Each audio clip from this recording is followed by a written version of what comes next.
participants. So, good morning again, everyone. Thanks so much for joining in. I'll start by introducing myself first, and then we have a very special speaker, Apurva. She's a product manager at WhatsApp. Super fascinating journey. So very excited to kind of uncover a lot of interesting topics. Before that, my name is Mona. I'm the founder at Upraised. At Appraise, we're helping people grow their product management careers. We're focused on two areas. First is helping folks that are looking to break into product management. We want to kind of give you the platform to make that career transition very seamlessly. Today, the most common route people take is doing an MBA. That tends to be both expensive in time and money. We want to keep it shorter. In 16 weeks, we upskill you and then ultimately get you a job. So that's what we do at Upraised, and we focus on folks early in their careers. So just getting started up to 5 years of experience. And one of the things we love to do is we're extremely focused on getting folks to the finish line and not stopping at certification. And along those lines, we're always keen to kind of learn different cultures of how products are built, products are shipped at some of the finest companies. This is why we started Raise the Bar PM series. And this is exactly why Apurva is here. She has an extremely fascinating career. She started as an application engineer, moved on to doing engineering management at Haptic at very early stage of Haptic. From there, transitioning to product, or rose all the way to being a VP of product there. While being there, my first interaction with Apurva was while we started using Interact, which is the WhatsApp communication tool that they have, the WhatsApp CRM product. And it was amazing the depth of sort of the understanding Apurva had about WhatsApp as a channel, and all the tools that were built on top of that. Super crazy iteration for the size of what Haptic was at the time. I remember this one time when we were running the internship program last year, and we had to send lots of large campaigns, and Interact had just gotten started, and they were just sort of in the scaling phase. And on a Saturday night, we were like, oh my God, we can't send a campaign, Apurva. She had this engineer who had gone to a wedding, who stepped out of the wedding at 2 p.m. His own wedding. Yes, and he stepped out at 2 a.m. And fixed the issue for us. Super grateful for you, Apurva, forever. This is how I've gotten to know Apurva. She has been obsessive about WhatsApp as a channel, and built products on WhatsApp for 4 years before she made it to WhatsApp. So she's now at WhatsApp doing product management there. It wouldn't be an exaggeration if I said that she is definitely obsessive about that channel. I think this is also one of the reasons why I'm very fascinated to have this conversation, because there are so many things about WhatsApp that seem very different on the outside, but are extremely different on the inside. And so with that, let's get started. Apurva, I wanted to kind of start a little bit with your journey from being an engineer to sort of becoming a PM and kind of building products that are definitely both the places that you work, both Haptic and WhatsApp as in product. The scale is crazy, right? Like, so what was that journey like, and sort of what helped you from you being an engineer to then transitioning into product management? Yeah, for sure. I think like engineering per se is like the base degree everybody has. You do your 12th and it's kind of set that you probably become a doctor or an engineer. It was definitely true for me as well. I think it was only when I reached college did I start really figuring out what I wanted to do. And for that, I'm quite grateful about my college. I went to BITS, and it kind of gave me a lot of exposure in terms of what I could try out, not try out. I pursued my majors in electrical and electronics engineering, because right out of college when I was going out, I really didn't get how computer science is engineering. So you can just understand like the naivety at that point. But like electronics and like mechanical and other fields felt a lot more hands-on. You could see those concepts playing out in front of your eyes. So I've always been, somebody who likes to see things, feels things, try them out, and kind of create those experiences. I think irrespective of whether I was on engineering side of things or product side of things, like that is what I truly enjoyed. Can I create something that then others can use, see it in action, and then that kind of definitely gives a lot of like boost to my energy. Bunch of things, like at least early in the career, were not very deliberate. Like they seemed like exciting things to do, and then I kept doubling down on things I enjoyed, and that's how my career kind of progressed. So in fact, like the first job that I took at National Instruments was because the team that presented about the company was extremely impressive. It was actually a sales team. And I actually chose that, hey, here are these 6 people I want to learn from for next 2 years. I like their dynamism. I like what the company does. And they had a fairly revolutionary concept in terms of like where they had abstracted out hardware in the sense that, the hardware didn't have fixed functionality. So if you look at all hardware around you, a mixer grinder is a mixer grinder, like bulb is a bulb, like everything has a fixed functionality. But what National Instruments had done was like it had converted your hardware to be a set of input output, but the functionality could be written through software. And that in itself, like at least for hardware, and they've been in business for over, I think, 50 years now. Like that was definitely mind-blowing at that time, just the vision the company had. So I ended up going there. And like, again, like I said, right, like I like creating or crafting experiences. So I spent a lot of my time actually, converting their set of hardware and software into applications that people could use, demonstrating what more they could do with this technology. And that was also my first brush with Bangalore and its energy. So I was in Bangalore, and every day something new kind of happens. This was 2013 or 14, and WhatsApp had actually just started becoming very meaningful. I had a feature phone in my college, and I had just transitioned to a smartphone, and that plus WhatsApp, and not like struggling with SMS where you send one SMS and then you send another SMS to confirm if that SMS reached, was kind of game changer in 2013, 14. And then that's when I started thinking what more we could do with chat. And I came across like this concept of there are startups, they get funded, they can afford people.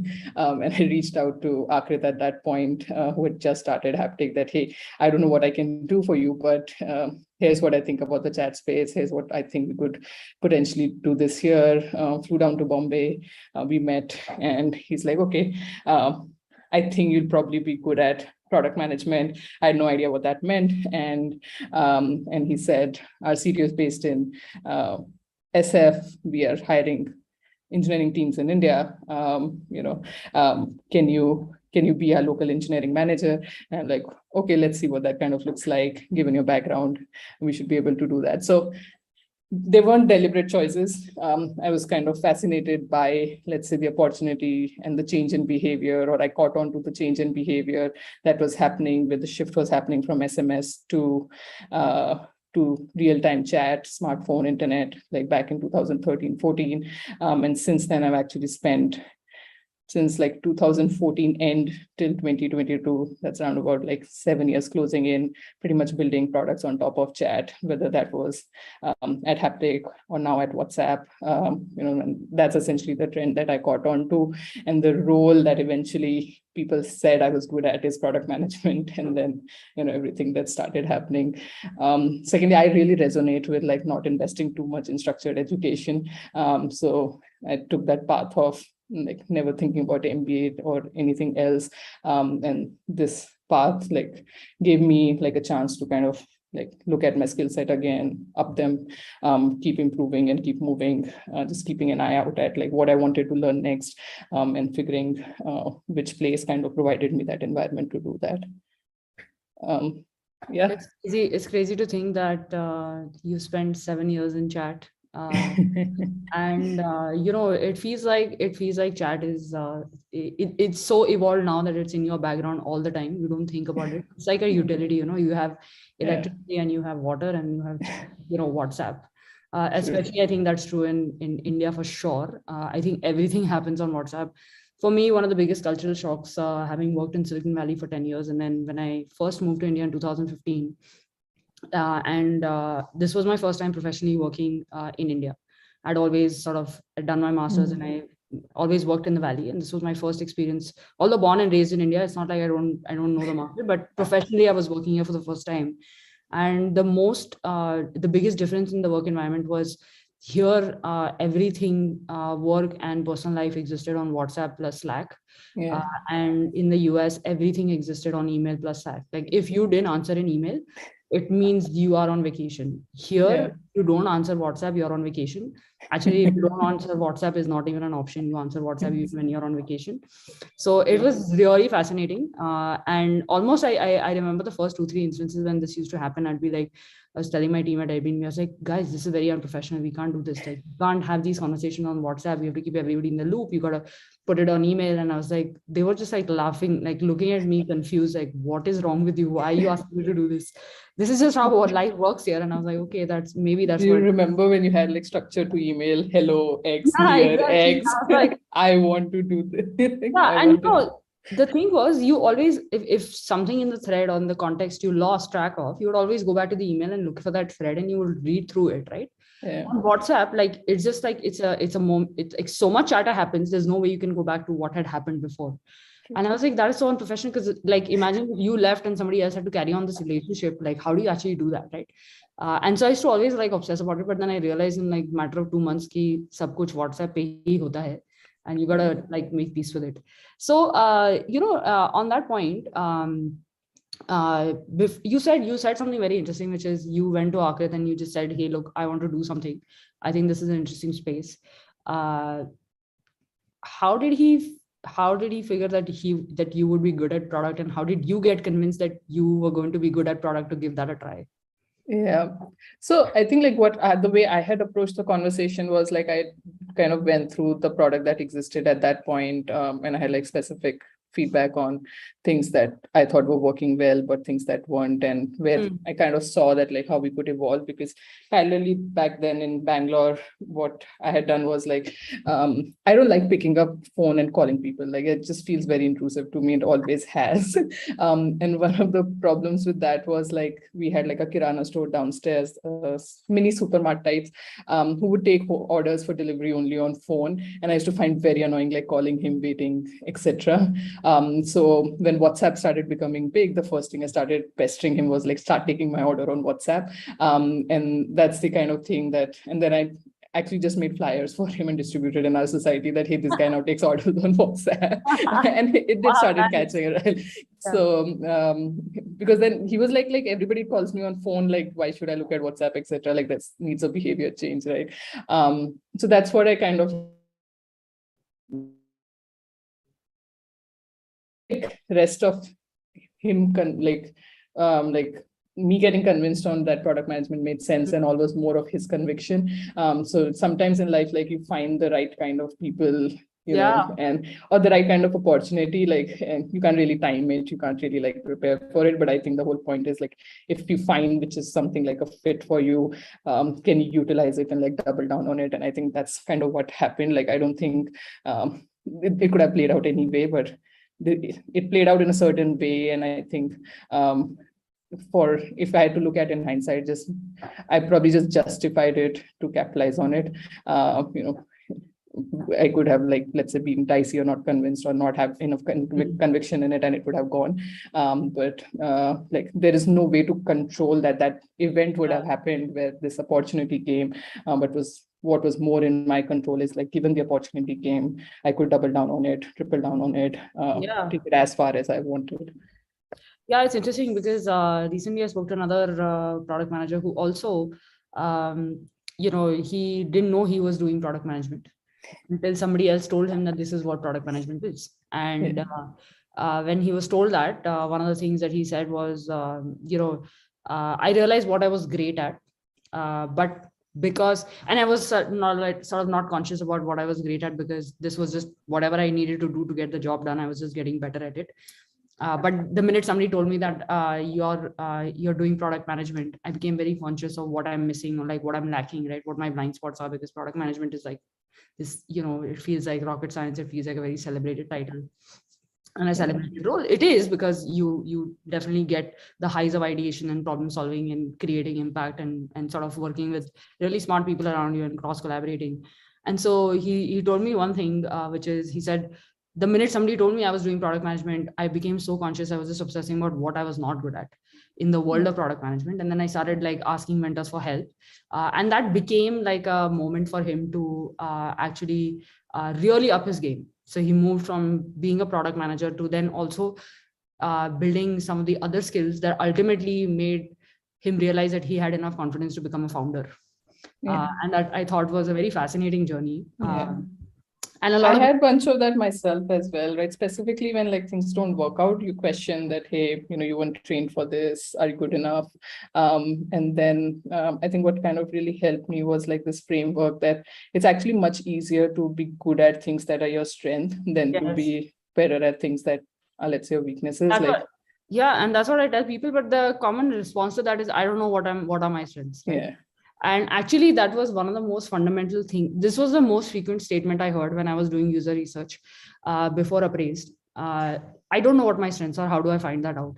And I was like, yeah, that's a good question. How do you find that out? Because if you ask an individual, it's very subjective, right? It depends on who you end up becoming lucky to have a conversation with.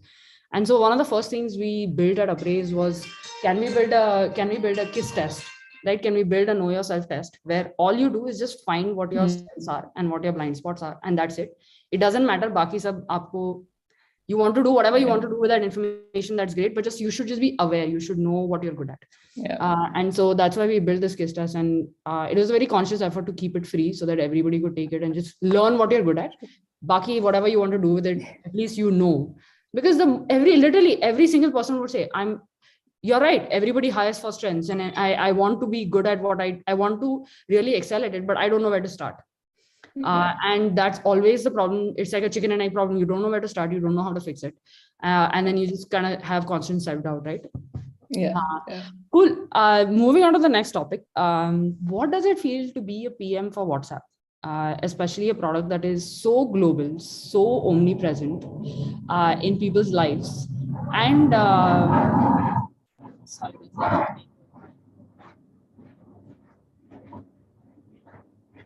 it's so omnipresent, but it's also a product that is has I believe it has slightly different use cases and slightly different geographies, right? I think developing countries use it slightly differently than developed countries. There's all these components of language, emotion, culture, nuances, right?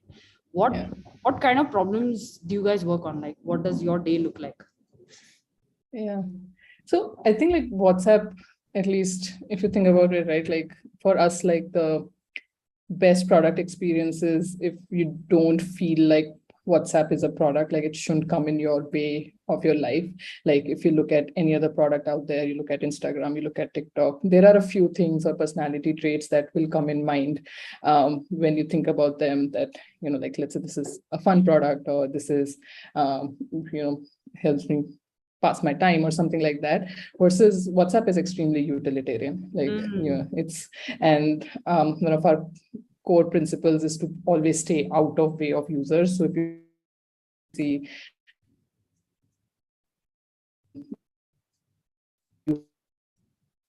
make it like you want to communicate with images, you want to communicate with stickers, you want to send voice notes, you want to send text, it is what you will make it. Like the product itself will kind of sit very much in the background. It's not going to be something that's going to recommend you to do anything. And that's like the core focus of, for us, like the core goal of WhatsApp is to let people be connected to people they are closest to. And that means like the product itself should be just in background.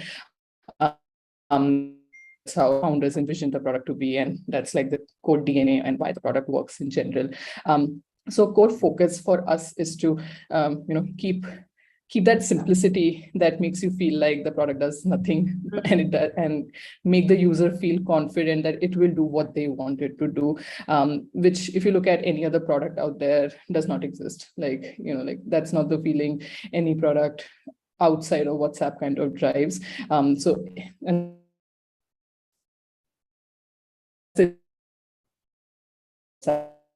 you are using WhatsApp, like if it doesn't matter. If two people want to talk in a mixed language, it doesn't matter. Like it all is a black box to WhatsApp, and that's where like keeping this extremely simple and like core to what we do, which is like just building this messaging layer that connects to people is both like where things are extremely simple and complex at the same time, because how do you layer in more features? Like people's need for communication has been changing. Like you said, Mona, I think at the beginning of the session, that like there's just what gives you like permanent storage of these messages, but that's not what happens in like real life. If you speak to somebody, there's like this aspect of memory fading away, so you don't remember everything, but there's a cultural shift after WhatsApp came in. Now there's like the last fight you had with somebody else, it's recorded. So how do we keep simplifying these conversations to an extent that they become closer to what real life conversation kind of looks like? So like WhatsApp has that storage, which is similar to email, but at the same time, it doesn't have traceability or trackability like email. So like our goal always is to take it closer to real life conversations. And that's where like we've like started investing in like ephemerality, in terms of like, can messages disappear? Does it work like how people's memory kind of work? So that's the core model at WhatsApp, which is like, how do people like to stay in touch in real life, and how do we convert that into a digital experience, keeping in mind the product itself has no behavior or no say in the experience itself. That's what we do. I'm particularly focused on business messaging, and my team works on figuring out monetization on top of WhatsApp, and that combined with like how people think about WhatsApp versus how businesses want to use WhatsApp. Our team focuses a lot on like figuring out those right experiences, because we want to take the same principles that worked for us in peer-to-peer communication, that you always receive a message that's meaningful to you, and take the same principle to business messaging, at the same time creating like a viable business model for WhatsApp. So I don't work on the direct consumer features, but we work on extending the same principles for a business use case and kind of monetizing the product. Got it. How are products shipped at WhatsApp? What sort of is typically the product life cycle? Yeah, I'm sure some people, if anybody's been tracking, like we don't ship quite often. And WhatsApp is extremely deliberate about products that we ship. Again, yes, like the core, going back to the core principle that, we want to keep the product in background. It's meant for a utility. And again, like the activity people do on WhatsApp is extremely personal. It's a place where you have very personal conversations, you connect with your loved ones, so we don't want to change that very often and surprise people. So the product life cycle at WhatsApp is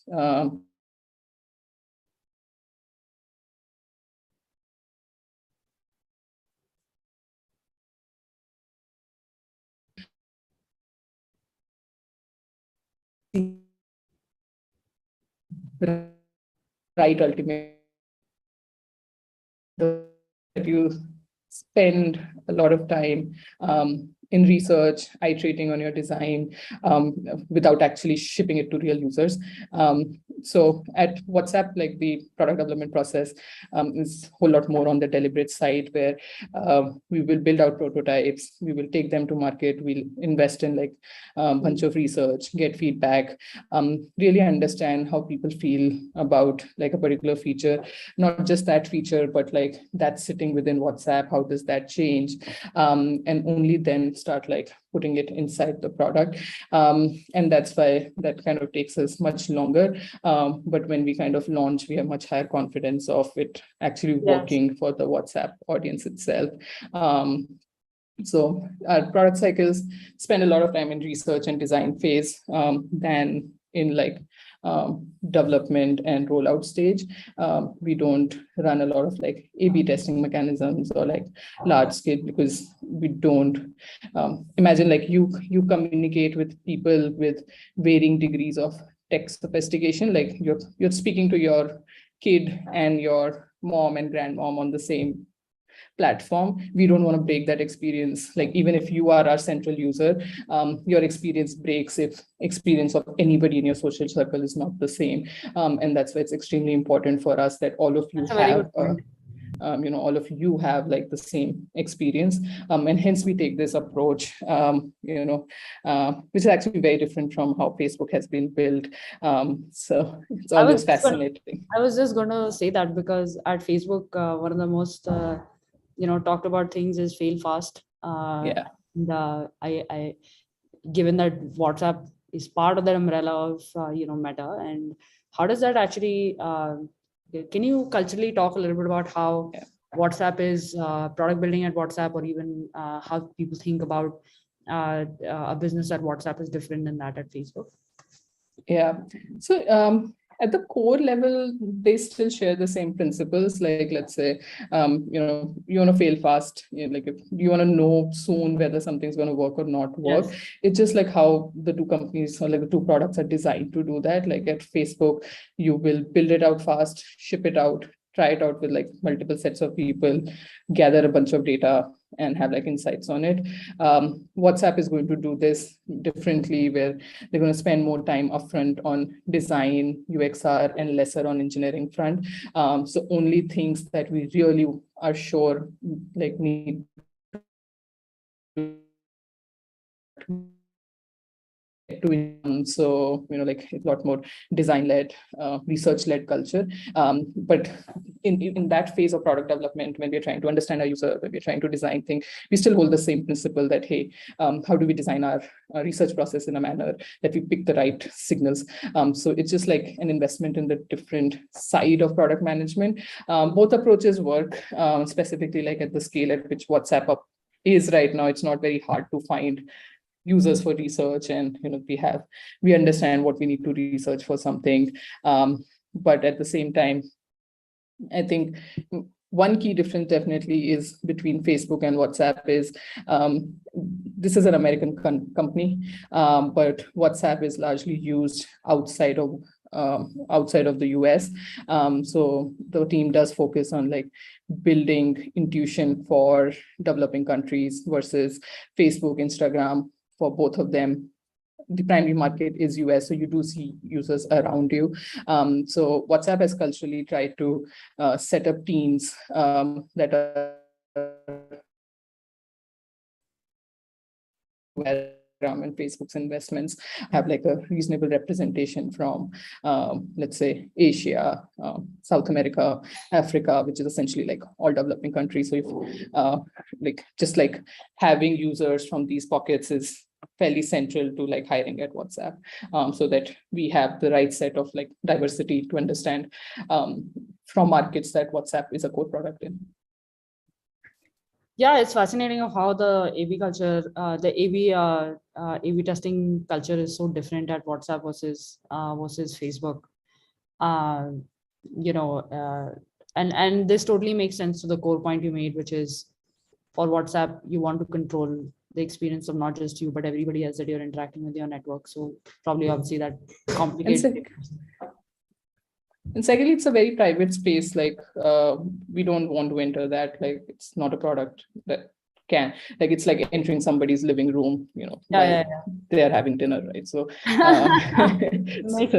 we don't want to create like those walls. Hey, can two of you decide to have dinner today, and like see what that means for your family dynamics? So like those are the mental models we have, and that's why like a bunch of recording your conversation, I think just doesn't make sense for the product that we want. Yes. Makes sense. You said something a little bit about sort of hiring, right? Given your key markets and what you focus on is slightly different. Can you zoom in a little bit on sort of,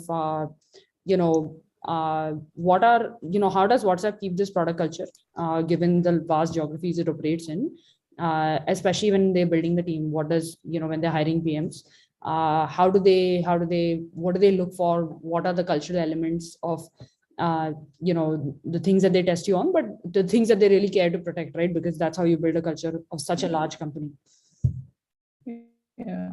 So at WhatsApp, like specifically on hiring, the core focus is on like one, like I said, like being heavy WhatsApp user. And the reason that's important is like it's just we don't log data, we don't have insights. Like once even if you join WhatsApp, you won't see like any large set of data available for you to build an intuition for the product. You have to be a heavy user of WhatsApp to actually gain confidence in like understanding how WhatsApp gets used. So that's like definitely an overarching theme that we have. But I think like culturally, what WhatsApp generally looks for is like how detail obsessed you are, because the product is not about like shipping hundreds of features per year. It's about shipping that 1-2 incremental features, but then everybody finds that useful.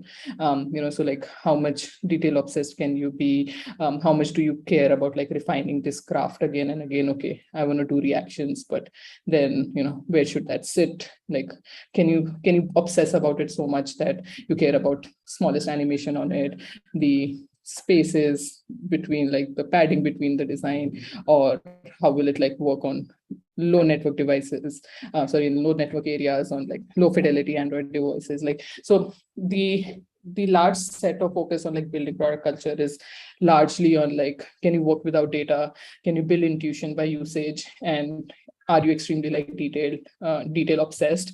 And can you connect with like can you build a mental model for yourself where you can feel every interaction, and kind of build on top of that.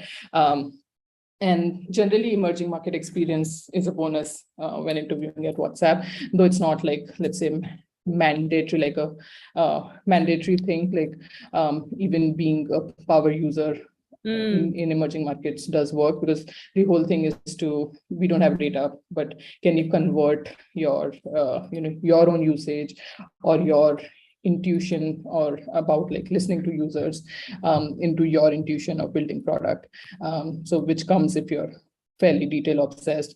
WhatsApp actually doesn't interview at all on being analytical or being able to operate out of data, which is a very definite track of interview process at Meta. WhatsApp will interview a lot more on design principles, will obtain like how do you simplify things, what's the bar that you hold for actually shipping a product, and then how do you think about iterating on top of that. Fascinating. What are so given this, what are the different kinds of PMs at WhatsApp? Like, it feels like you obviously have to have deep intuition and ability to kind of go really detailed, because you have to do a lot of user research and have conviction that this is going to work before it gets to end. So is there mostly sort of one type of PM, or are there different types of PMs at WhatsApp that work across the board? So largely you will find like design-led PMs, like people who kind of like draw strength from designing products more than like kind of, let's say, functionality. So it's like in general, like just the bar of design talent at WhatsApp is fairly high. So you're also surrounded by people who are like fairly obsessed with like designing and crafting products. And we spend the largest amount of time in the design cycle itself. So generally like the DNA would be people who are who come with a very like so there are pockets of teams where there are analytical teams, like we have products for pricing WhatsApp APIs, right? PM on those teams will definitely have like a slightly different and analytical mindset. But these are definitely like much smaller teams. Then we have teams that create our development partner experiences, which is essentially building out these APIs. And these are all like our technical PMs, because they're working on building products for the businesses, but don't interface with the consumer product itself. But I would say like the design first mindset PM is what's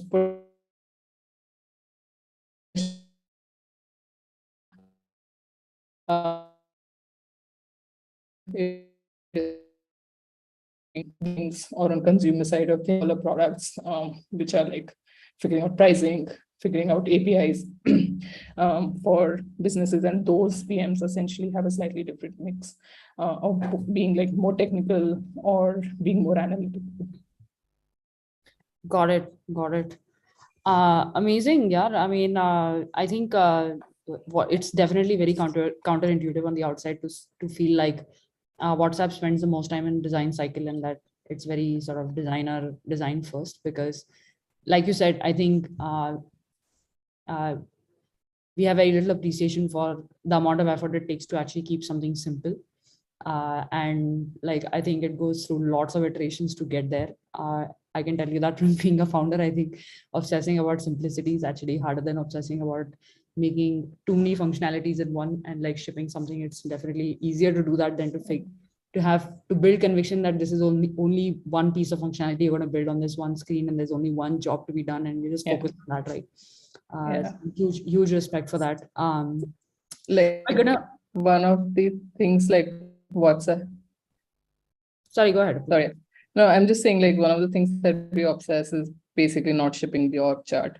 So as you kind of scale, we have a lot of like divisions. Everybody cares about part of the product. So let's say if I'm a PM for voice and somebody else is a PM for main messaging, I think we've essentially, our design process makes sure that we don't end up shipping our org charts. Like, so design is actually the phase that catches or stops PMs from making like any sort of like this mistake of shipping your org chart. And WhatsApp like really values that, like, so that like the entire product comes together. And as long as like, if you as a user say that, hey, I never thought about WhatsApp as a product, I think that's job well done. That's what we want to achieve. I think that is the most fascinating thing, because how do you measure that as a North Star metric that you are actually in the background, right? It's much easier to measure being in the foreground than it is to measure something that's in the background. So super fascinating. Apurva, we are going to take questions from the audience, and then we are going to do a little super fun rapid fire round at the end of the session. So guys, if you have questions, unmute yourself and ask the question. Let's try to keep one question at a time so that more people can get an opportunity to answer. So if you can just raise your hand, we'll unmute you.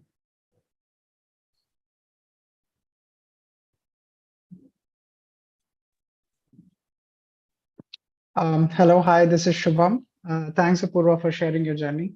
One thing which I found very interesting was that you said that we don't have, data analytics, but it's more like intuition driven.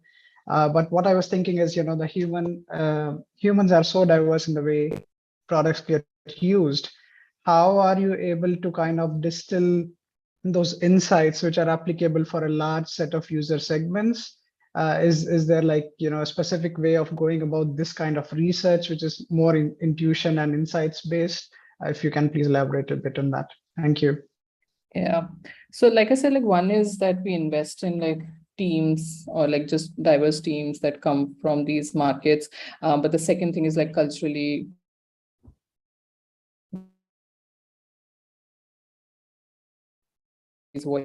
the diverse views if we don't share perspectives, but more from like a process or a structure standpoint, research teams at WhatsApp are like placed fairly high up in terms of like the importance that they have in the product building process itself, and their framework and their activities are fairly like wide enough for us to go through multiple types of users, go through multiple geographies, and they have an extensive process. We also do a lot of field trips of actually going and seeing how these products are getting used. And basis that there are experts on the research side, like core skill set is basically understanding and bringing out insights from user research, who help us distill what does like the cultural nuances across the geographies mean, and where does it kind of like how does this need to be distilled so that it start making sense for us to start putting back on the product. But it involves like a very, very tight collaboration between research and design and product. So these three functions actually work together for us to be able to distill this out. And generally, even if like research is leading the the research activity itself, which is essentially interviews or field trips, it's actually the product design and research who kind of travel together or participate in all of these activities together to build that shared vocabulary to be able to distill this out later. Great.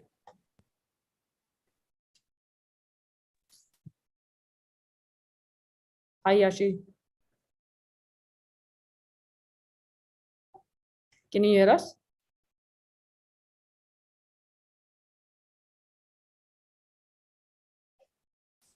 Hi, Sham. Let's go to the next question. Hello. Yeah, thanks, Mona and Apurva, for having such a great session. So, my query was just recently I started learning more about PM, and I'm referring to a few of the case studies. So, just wanted to understand what will be what will be helpful resources for me to refer so that I can understand more about product and design as being a new into this system. So Sham, Apurva, you can add, but Sham, there's a bunch of resources on Upraised. We can, if you just share your email address in the chat, we can also share you a list of free resources. Also, there is, like I mentioned at the start of the session, there is something called the Know Yourself test that we've built at Upraised. The idea is from wherever you come, whatever role you were part of before, whether it was engineering, whether it was product, whether it was business, BCom, you want to understand whether you have the skills to be a PM. You can take that free test. It's 50 questions. Just answer them. They're super intuitive. You don't need to prep anything. It's just, can you think like a product manager? And while you're thinking like the product as a product manager, what are your spike areas and what are areas you need to improve? So once you have an understanding of what you're good at, what your gaps are, and have access to, we have a free resource list that you can go through and you can get started on that journey. If you're looking for something more structured, you can also join the Career Accelerator program, which is a 16-week program that ultimately helps you transition and gets you that job. Apurva, anything else you'd like to add? No, I think you're the expert on like these resources. I think just one book that really helped me was like Design of Everyday Things. Yes. I think I kind of started there, and once you read that, you will have questions and you want to pick your next book. But if I were just starting to understand or starting to appreciate design, I think that's one book that I generally recommend. It's Design of Everyday Things. Awesome. Thanks, Apurva. Hello. Hi, Ninad. Hi. It was very nice to listen about your insights and all.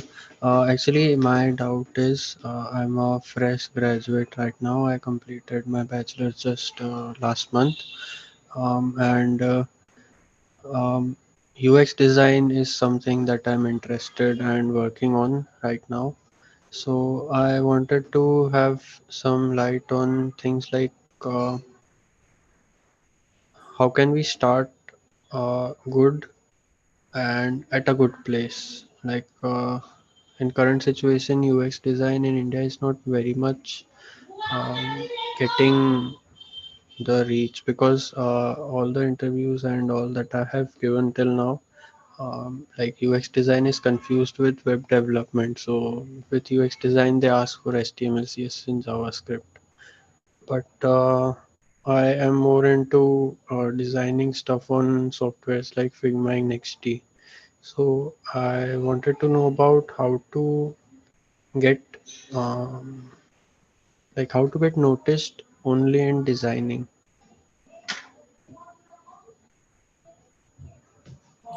So Ninad, I'm not sure either of us are experts at design. Maybe Apurva obviously has way more sort of experience on the design side than I do. But I think from what I understand in the market, especially in India, I think, whether it is design, whether it is product management, when you have to kind of, I think few ways you can highlight your strengths is, sharing the work you're doing, share the thought process behind it. We live in a world where you have the channels of social media, you have things like offline events. You can go to events around design, get to know other people, network with them, do it online, share whatever work you've done so far. But unfortunately, outside of that, I don't really have any other advice. But Apurva, feel free to share if you do. We have not been having any easy time hiring for design. So it's like, I'm not sure if there is like hiring not happening. And I hear similar from like founders in Bangalore as well. So Ninan, maybe it's about like putting, like Mona said, like putting your work out there, because design is definitely, in fact, like catching up as one of the hottest skill sets, even in India at this point. So you and again, we both don't come from design communities, so it might be worth like connecting to design communities, and figuring that out. I know there are two of them very active on Twitter. Maybe those are like the right place to get started right now. Okay, thank you. Hey, Rohit. Hi, Mona, and hi. So my question was basically about, it's more meta, Apurva, as in metaphysical and not meta as in Facebook meta. But no puns intended. May or may not be intended.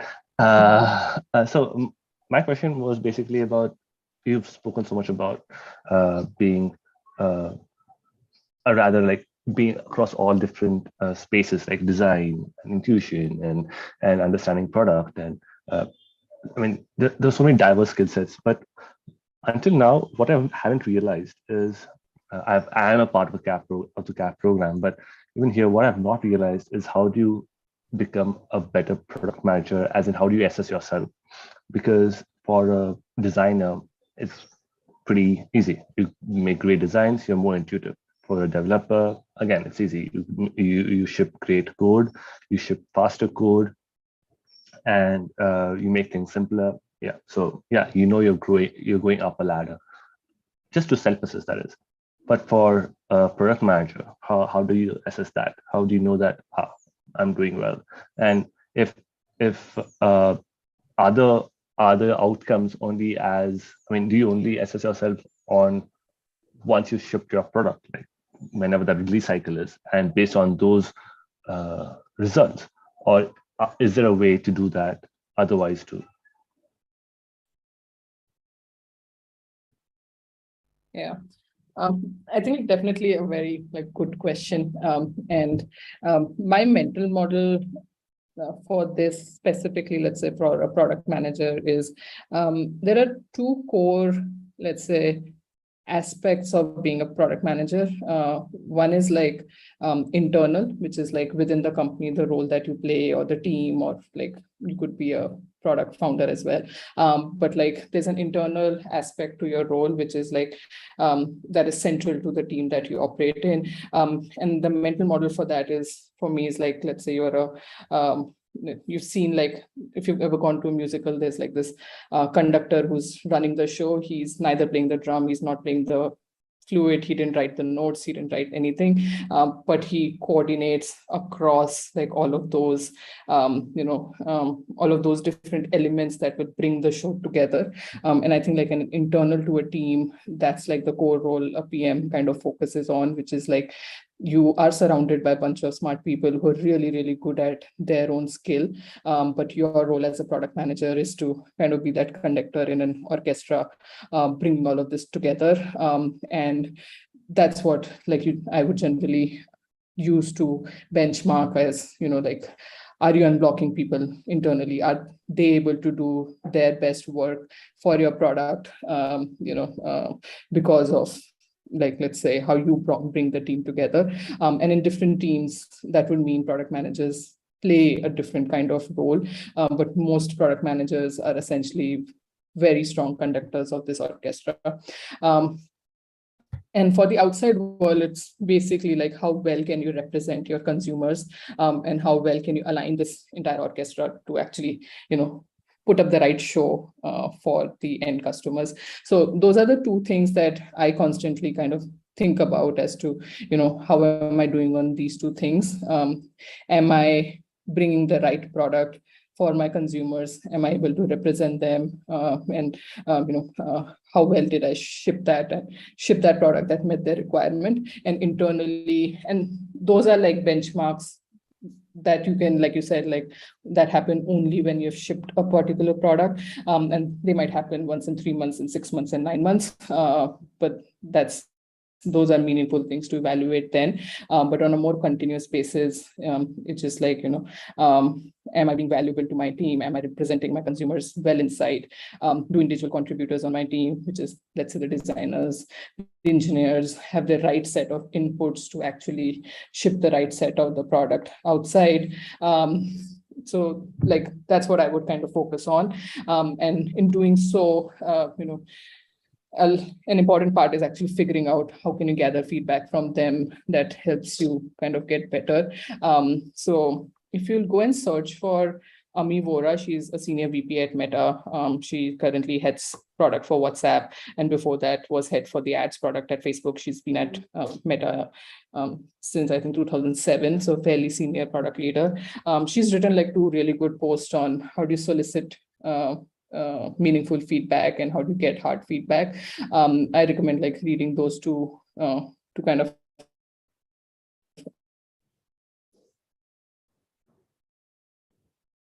how to find the right people to get feedback, how to ask the questions to actually get feedback. And that's do a little bit more on a continuous basis. Then definitely to know if, the way you structured or solutioned a particular problem, did that resonate with your market or not? Awesome. Kanish, you have the next question.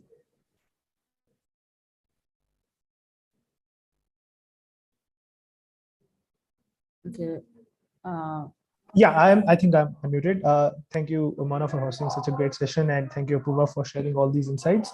Talking on the similar lines about being a conductor in the orchestra, and I think when it comes to like bringing teams together, being a PM myself, I face this issue, and I want to understand your mindset that how do you make a balance between different teams? So let's say that you mentioned that Meta is more focused on design, and when your team is basically on the monetization part of the product, how do you bring that mix of design and business coming together on the same page? Because most of the time they're not, in my experience, and I want to learn what is your take on that? Yeah, I think like the core principle for bringing teams together is having like shared set of principles. Like what are these things that we agree on, and like I think irrespective of where you are a PM in WhatsApp, you care about the future of the product. And I think it seems on the surface that the goals might not be aligned, but at the end of it, like if the product itself is not valuable, then there's nothing to monetize to begin with. So that's just like a very specific example. But like if you're looking to bring teams together, then I think the first thing to think about is like, what are these shared set of principles that everybody should agree on? And the more clarity with which we can spell these out, like it helps like those communications better. So as an example, let's say saying that, hey, we care about WhatsApp means very little when it is like a shared principle. But if you could kind of go specific into that, hey, we care that a grandmother in Brazil should be able to do X. And if that's your shared principle for everybody across, then every time you're talking about something, what is your benchmark? Let's say if our shared principle is that, hey, conversations in WhatsApp are like, entering somebody's living room, then that's a shared principle, and we know what we want to do in that do we want to enter that living room or not? So the more specific you can get into your shared principles, and you can model them in terms of like things like, hey, retention shouldn't drop below an X percentage, or you could have them more fundamentally as, let's say, concepts, like I said, like, hey, we think of WhatsApp as your living room. So that's a shared principle. Like now, then if I'm, let's say, building a business product, I'm thinking, hey, does somebody want, when they wake up, a packet left by an unknown business in their living room or not? So that's essentially our shared model of what WhatsApp is. And I can also take the right decision as, let's say, the PM building, let's say, voice note on WhatsApp can, because now we have a shared principle. So you could have like shared principles which are conceptual. You could have shared principles that are data oriented, that, hey, okay, if we ship this, our guardrail metric is retention should drop below an X percentage, and different products will take different approaches. But I've generally seen, like, if teams are not able to connect together or can't find, let's say, a common ground, that's generally because, let's say, we haven't established like what this commonality or the basis of this decision making is. And I would encourage, if you're a PM on such a team, that you start this conversation, and so that like all groups can agree on that, hey, this is what we care about. And at different stages of the company might care about different things. Like, let's say, if you're going into recession, all the company might care about is making money, but at the same time, if everybody can agree that that's our shared principle at this point, then everybody can pay their decisions with that shared principle. So I think like that's how I have typically approached bringing teams together. And in general, it works. It's definitely like a bunch of effort to come up with these shared principles and go into detail with them. But once everybody has that, it's actually not very challenging for different groups to come together. Makes sense. Yeah, hi.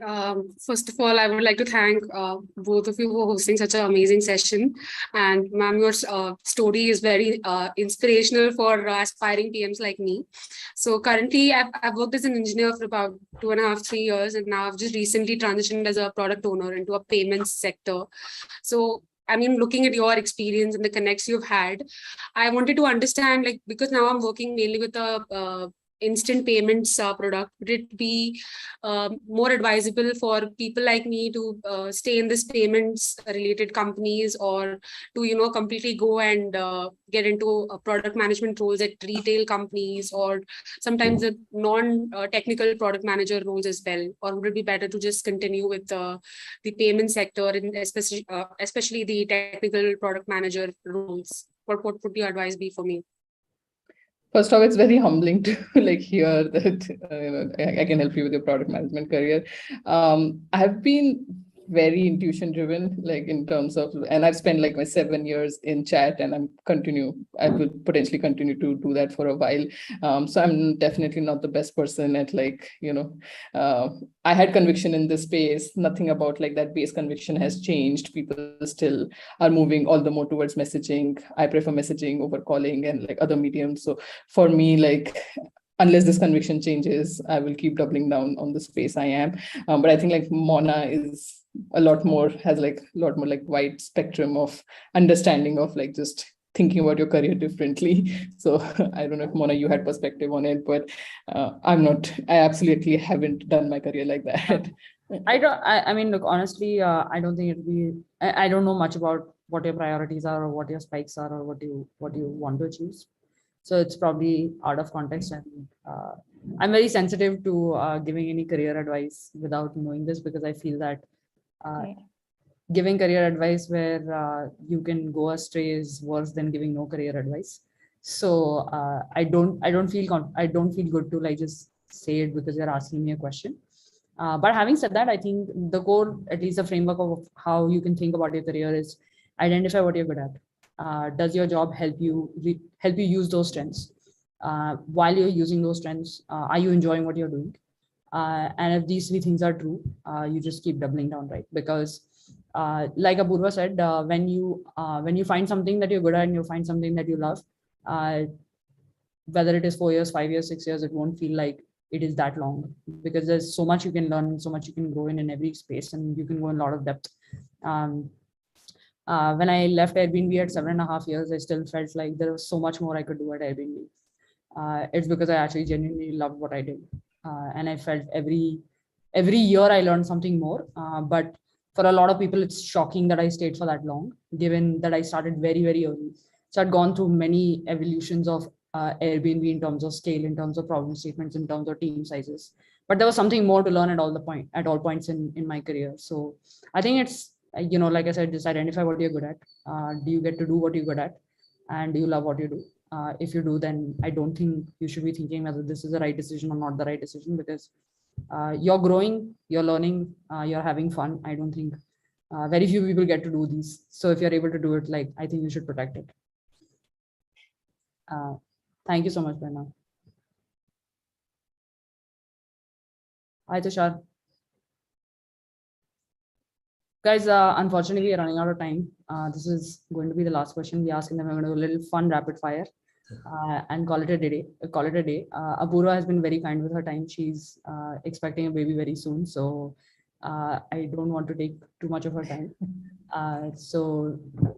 I'll take good wishes in return. Yes, absolutely. Yeah. Sorry, one last question. Yes. So we weren't sure if today's session would happen. I'm that close to my due date at this point. So. Yes.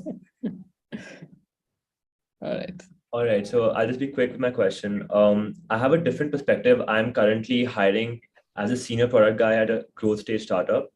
And I wanted to know, as a product person, what would you want? What are the sort of systems, processes you would look for in a startup so that you can fulfill your role as a product manager? What would I need to do to enable success for a product manager?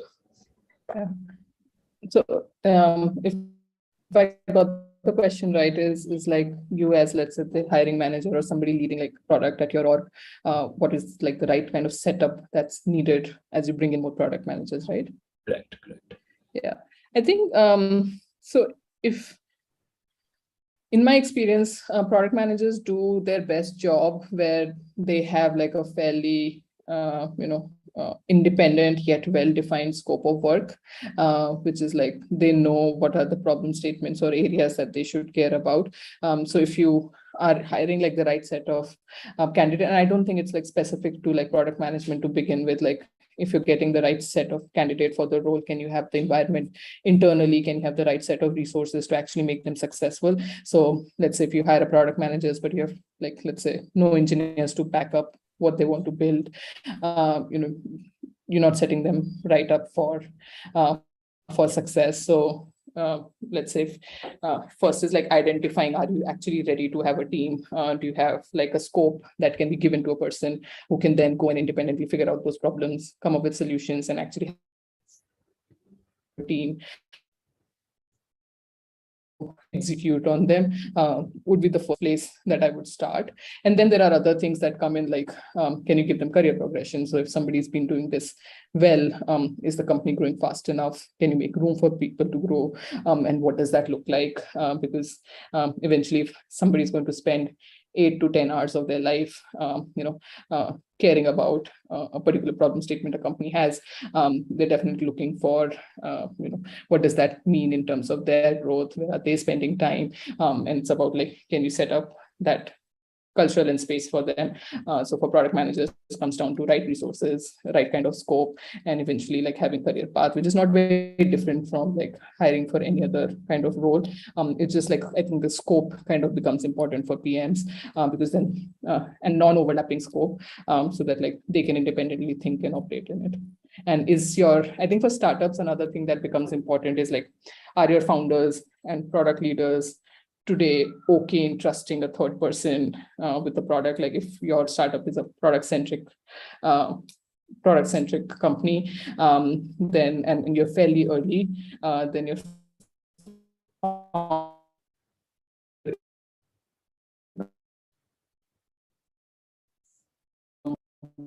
that's just one thing for startups that if a founder was to ask that, hey, I'm looking to hire a product manager, that I definitely want to make extremely sure that they're ready to give away that control and trust somebody else and their analysis, or have the right reasons to actually begin a product manager. Delegation is an Apurva. art and it's not a comfortable one. So Awesome. that's what. I have 5 rapid fire questions for you. It's super rapid, and we'll call it a day. Product or engineering?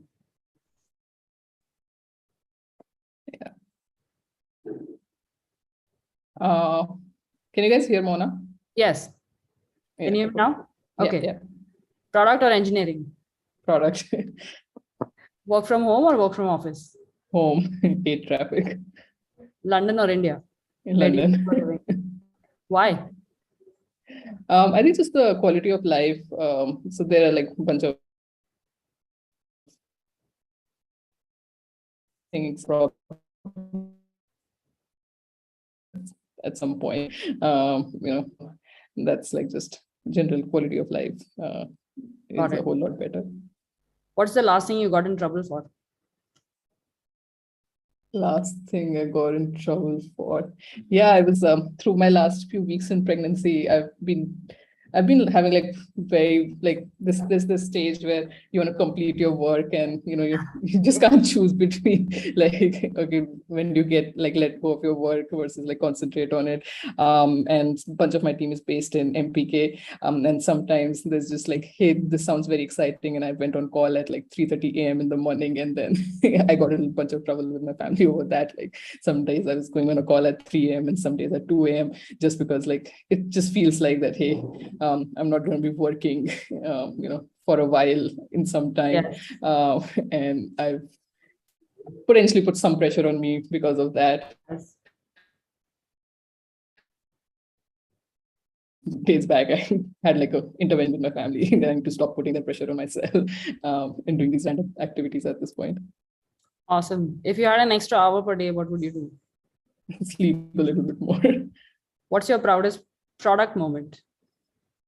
I think so I can't go into very specifics, but recently at WhatsApp we had shipped a very small copy change and like a button placement change, which kind of increased our down funnel conversion 300% on one of our business products.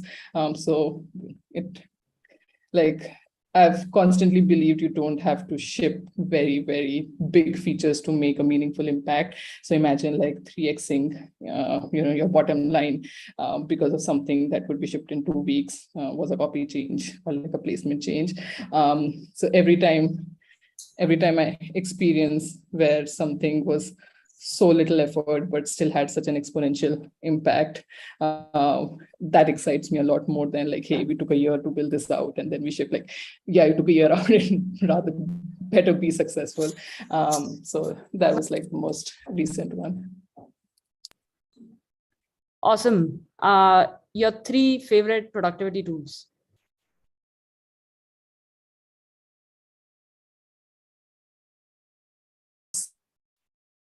And I think I'm very low on investing in like tools. So drafts is where I write all my ideas, delete them as I execute. Calendar is my task list, everything, and everything else goes in keep. That's about it. Fantastic. Thank you so much, Apurva. Really enjoyed the conversation. Guys, unfortunately, we didn't get the time to go through every single question, but we'll try to answer them as much as we can. We'll try to ping Apurva offline. If she has a few moments to spare, she will try. But other than that, thank you so much for joining in. Fun Saturday afternoon. I really enjoyed the conversation. Super thanks to you, Apurva. Especially like you said, there was a chance this event wouldn't happen. That's how she is to her due date. So super gracious of you to spend your time and chat with us. Thank you so much, and good luck with everything.